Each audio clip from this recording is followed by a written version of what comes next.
John 1, verse 24 says, "Now they had been sent from the Pharisees." And in many Bibles, this is going to be a parenthetical statement, meaning like there's parentheses around it.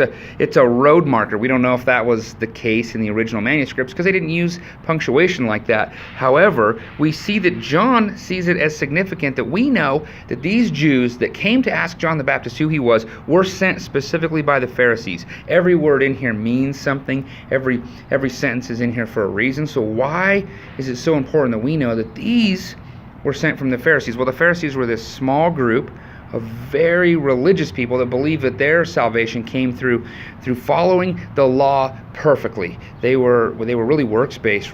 They were driven by everything was going to be exactly right. We were going to be very staunchy even to follow the letter of the law. And Jesus comes and he says, it's the spirit of the law we're looking at because Jesus would fulfill the letter of the law. These Pharisees were really kind of born out of the exile when they were like, why would God have lifted his favor from us? Why have we been exiled far off into the land of Babylon? And they came to realize it must have been because we weren't following the law perfectly. And so here's what we're going to do. We're going to follow this thing so perfectly that there'll be no possible way that anything could ever happen. And when they do that, they actually miss the magnitude of the grace of Jesus Christ, that he came and he fulfilled that because we fail in it. And the Pharisees were unwilling to realize that maybe they would fail in it. They are the same ones who came out to get so concerned about who John the Baptist was. They are the same ones who conspired to kill Jesus because he was healing people on Sunday or the Sabbath, because he was calling himself the Son of God. Things like this. They were just very religious. So my question to you is your heart seeking to